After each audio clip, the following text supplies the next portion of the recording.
Joe Plaschke, I'll start with you. How concerning a loss for Brady? How concerning a loss for the Patriots? And specifically, can playoff teams take anything away on how to beat New England? You know, on our pre-show conference call this morning, I said Brady's in trouble. Father time is finally catching up to him. Yes. On the drive-in today, I said, Bill, you're an idiot. You're an idiot. I'm not falling for that again. You flip-flopped already. Unbelievable. Already.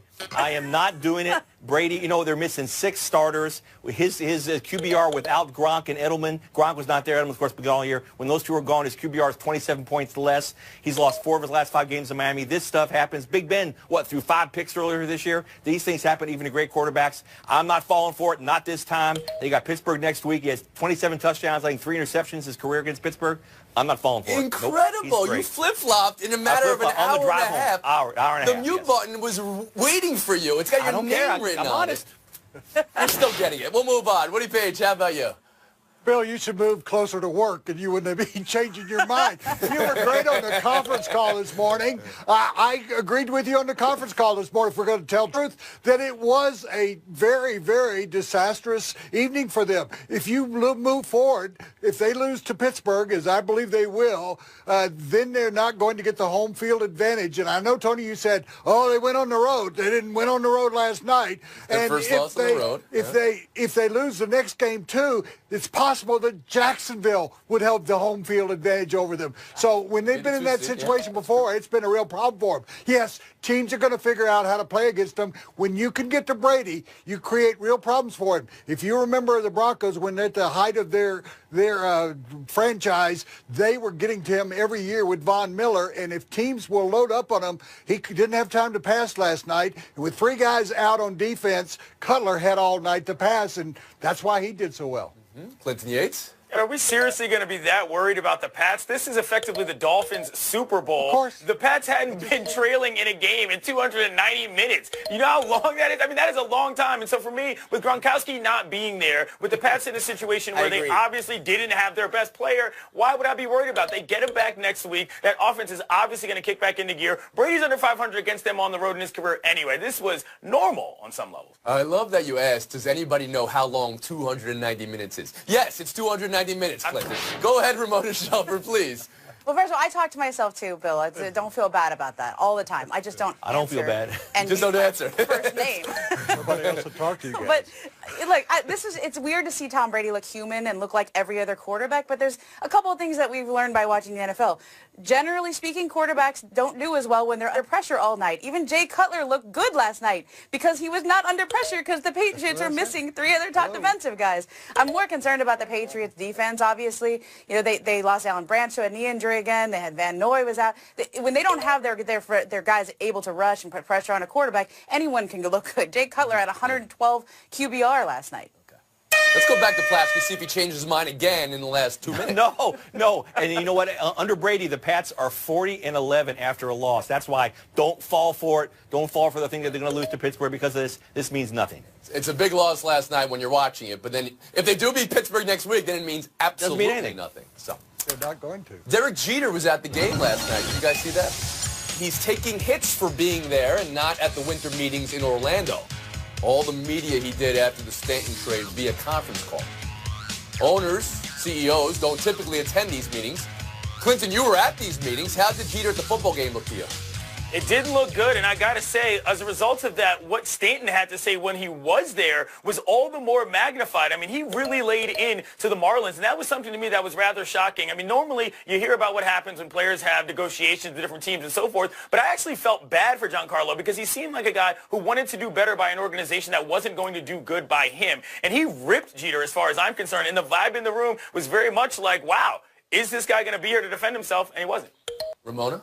I mean, the most shocking detail that I read yesterday was from Jeff Passan, who said that the Marlins actually said to Stanton, if you veto the deals that we have to the Cardinals and the Giants, you're going to be a Marlin for life. And he called their bluff like, yo, I don't really believe you're going to do that because I know that you're totally broke and you're already asking for $250 million in investing. I was according to FanRag.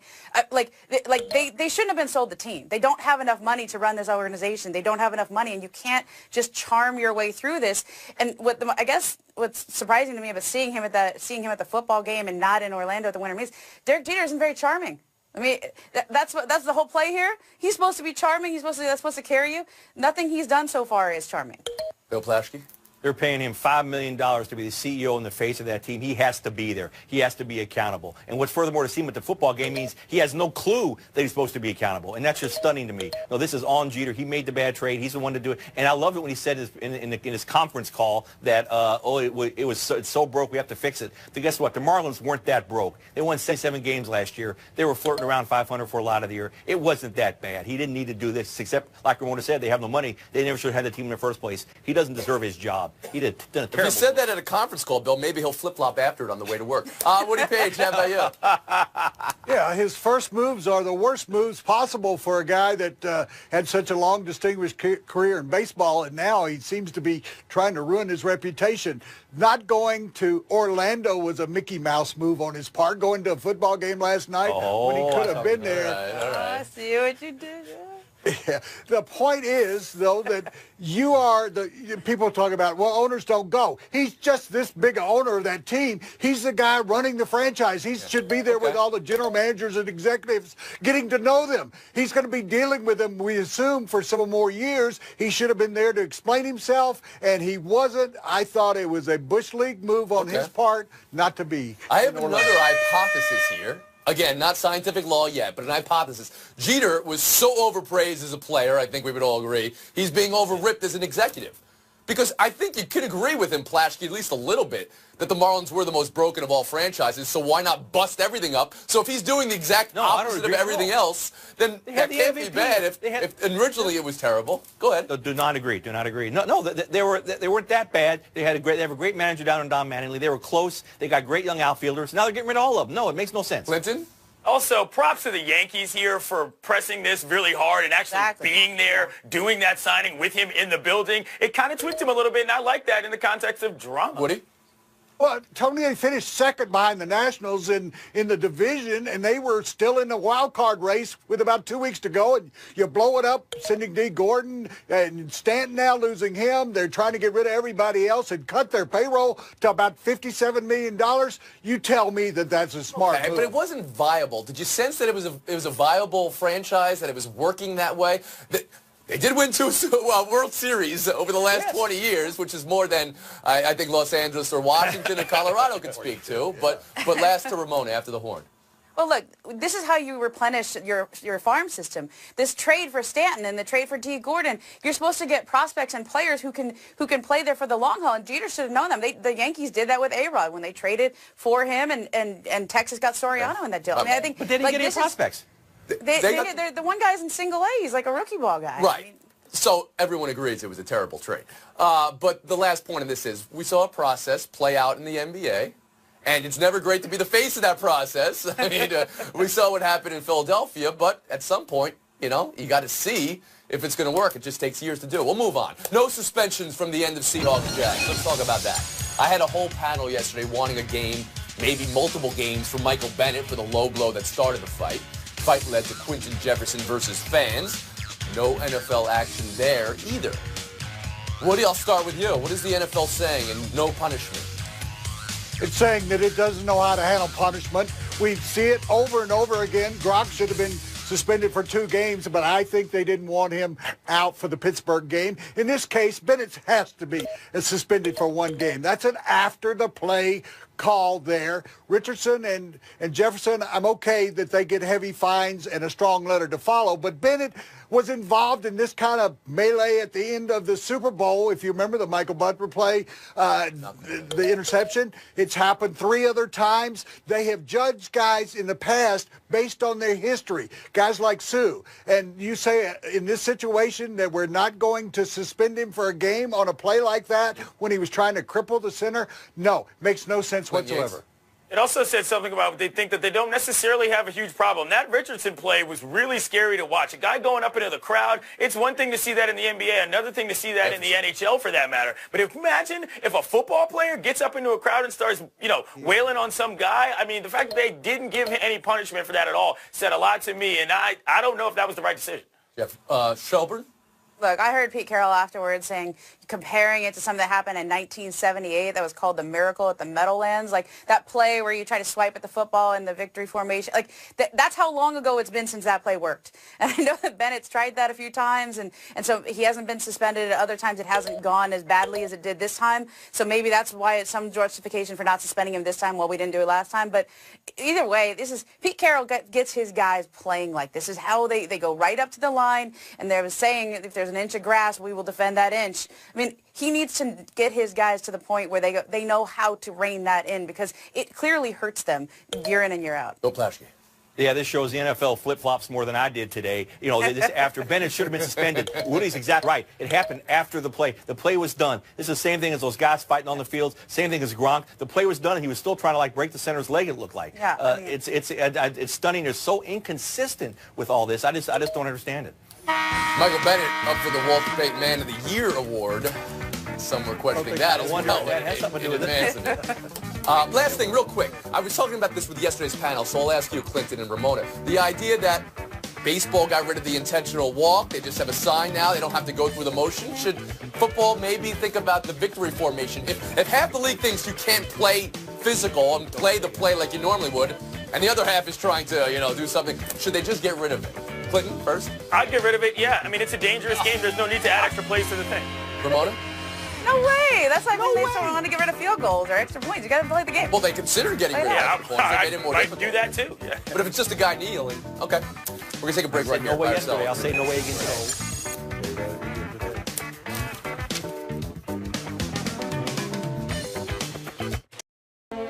Woody Page, Clinton Yates showdown. Kawhi Leonard last played May 14th. Last seen perfecting his karate.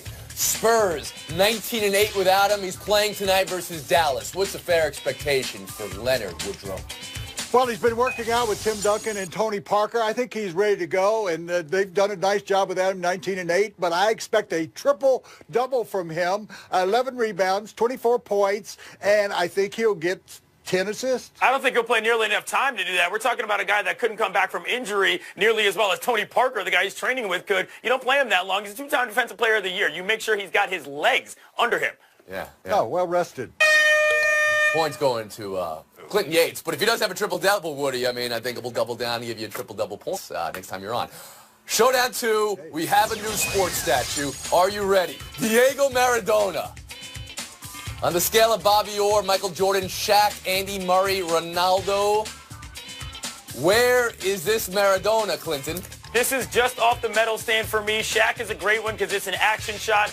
Obviously, Ronaldo's is good because it's hilarious, but the number one seed is obviously Bobby Orr. I mean, come on, he's midair, he's suspended. You're not getting any better than that. This is the worst of all time. Pigeons wouldn't even get on that statue. I mean, it looks like Sylvester Stallone, for goodness sakes. I mean, can't they get this right on any of these soccer players? Where are they getting these guys who are the sculptors? Out of my kindergarten class? Clinton, you were being serious that you thought it was good. I was saying it was on the other side of the spectrum. It was on the low bar. Yeah, good because it's Woody safe. Page with the Sylvester Stallone's getting the face time. Hey, everybody, I wore a special T-shirt today for you. I like my puns that are intended. Here, look at it. All right, thank you very much. Give you an example. I wondered why the baseball was getting bigger. Then it hit me. I had problems with hurdles, and then I got over it. Well, you know where puns started? It's historical. Goes back to ancient Egypt. And guess what? The first pun ever was that Cleopatra was the queen of denial. So when you question me about my puns, remember, they've been a part of history forever. And I was there covering it. Oh, boy, Woody. We punished all of us by listening to that FaceTime. That's going to do it, folks. We're on a 23.5-hour break. We'll see you tomorrow around the horn. You don't like puns. What's wrong? Buy or sell. Quote game. Who said it? You ready? I've regressed. I've not gotten this team ready to play, so it's on me. Oh, that's Jay Gruden. Yes, it is, Bill Plaschke. Nicely done. I got a lot of Washington's lost Sunday. Washington Post quoted multiple players by name, DJ Swearinger, Josh Norman, questioning the direction of the team. You can read their quotes right here. Bill, buy or sell quotes like that from players, or even his own quote, leading to a coaching change in Washington? I'm buying that. In 4 years, Gruden is 26, 34-1. No playoff wins, 1 playoff appearance. Time's up. Woody Page? Yes, I agree that he is in fuego. When you've got Josh Norman as the voice of reason on that team, you got to wonder. Jay Gruden has taught this team this year more like a JV coach than a J coach. Clinton Yates? Yeah, but they just signed him to a 2-year extension, and he is a bit of a pushover as a dude, which is what President Bruce Allen likes. He ran Scott McCloughan out of town because he was too popular with players, and that's the reason why their roster isn't as deep as it should be, why they're losing games at this That might be addressing Josh Norman's quote about the direction of the team, but Swearinger was talking about their practices, and that goes right back to the head coach, Ramona Shelburne. What do you think? Yeah, this is the instance where practice does matter. If you have key players saying things like this, with putting their name on it to the Washington Post, which is paper of record in that town, that is a big deal. I know Kirk Cousins has his back, pointing out they've had a lot of injuries, 15 guys on injured reserve, a lot of starters, but when you got big names like that calling the coach out, it's not good. I kind of think of the Undefeated as the publisher of record there in that. Said paper. We'll move on. Buy or sell too. Hornets 116, Thunder 103. Home L for OKC. The riddle wrapped in a mystery inside an enigma that is his team. Russ the riddle because he can go 1-on-4. Paul George the mystery. After the game he said, quote, at some point it's got to stop. And Melo, you know, is the enigma, minus 21, skip the post game. That doesn't even address where Billy Donovan is in all this. Woody, what should be the Thunder's main focus right now? Well, it should be Billy Donovan coaching. Last year, he just let Westbrook do whatever he wanted to. This year, he's dealing with the 3 stars. And in the league this year, there are 33 players that have attempted 15 shots or more per game. Those 3 guys are at the very bottom of that list. No ball movement. They need to put Melo on the bench to start the game. Melo on the bench. We've heard that before. I'll give you another point for it this time. Clinton, you want to address that? Yeah, I mean, and listen, the 5 guys who left town are all shooting higher percentages not in OKC than they were when they were there, suggesting that playing with Westbrook is a little more difficult than maybe they thought it was going to be. I think this is a bad blend. I said that from the beginning, and it's borne out. Say that again. The 5 guys who left OKC are having better shooting seasons outside of OKC this year. That's interesting. And, you know, Indiana better team and New York are having better Paul seasons George as well without George and Melo. Very interesting. Go ahead, Shelburne. Oh, like Russell Westbrook's the guy who just signed the $200 million contract extension, and he's supposed to be the guy there, the reigning MVP. I know Billy Donovan gets paid a lot of money to coach him, but Russ is the guy who's got to prove to not only Paul George, but to Carmelo Anthony and the rest of the team that they want to stay there and they can win together. Go Plasky. Yeah, but I don't think Westbrook's paid to coach. You're right. Ramona Donovan is the coach. He's the one who should be figuring this thing out. They're 27th in the league in assists per 100 possessions, 29th in field goal percentage. They're not passing. They're not getting the ball in good spots. That's the coach. Coach him up better, Billy. You think they replace the coach and they turn it around? I mean, they're the 9th seed right now. Everyone thinks I think that's possible. I think that's possible. Yeah. Fire sale 3. Carmelo to pass in his career. Lithuania over UCLA. The Ball brothers, all reports it's a struggling team in a league ranked 11th in the world with a coach who's been called the LeVar Ball of Lithuania. But Ramona, you know this family better than anybody on this panel. You've been interviewed them extensively. Criticism of this move has been immediate and easy. What's the end game, and is there a way this can work? Look, if these guys really want to play in the league as their father says they do, then they'll do it. Then they'll make this opportunity work. But I don't think anybody grows up dreaming of signing a contract to play for the 2nd team in Lithuania in a gym with 1,200 people. Bill Plaschke? We're seeing now how far LeVar Ball will go to sell tennis shoes on the backs and shirts on the backs of these young men. This is a shame. I mean, they're going to play in a gym in front of 1,200 fans in Eastern Europe and with adults. This is not right. Woody Page? It's a sorrowful situation for the 2 kids. I mean, they're being led in the wrong direction by their father. At least they didn't go to China and play. At Lithuania, they're going to get lost, and I think this will be the end of their careers. They'll be finished. Clinton Yates. To say that he's doing it on the backs of his kids is unfair. He taught them how to play. There's no shame in playing overseas. The problem is this particular club has had a guy thrown. They forfeited a game when the coach was thrown out, and they're not even paying players, very well, so they're not practicing. It's the franchise that's the issue here, not the choice to play in another From a basketball future perspective, though, there's no way this could be good, playing with professionals, getting to a next level. Ramona? Yeah, it could. But you know what it really will answer for me is it needs to come from within with these boys, okay? And that goes for Lonzo Ball as well as his brothers. This drive has to come from within. It cannot come from your father. It's sink or swim, and this kind of puts it in a particle accelerator. Right. I do agree with that. Real quick, over under 1 season in Lithuania for these gentlemen. Under. Season? Far under. Over under 1 month Really Lithuania less for than these I'll football say players. right out the month. 1 month. All The right. last 3 weeks. Back. Lasky, Shelburne, thanks for being with us today. Get a bolt here. Hey, Yates.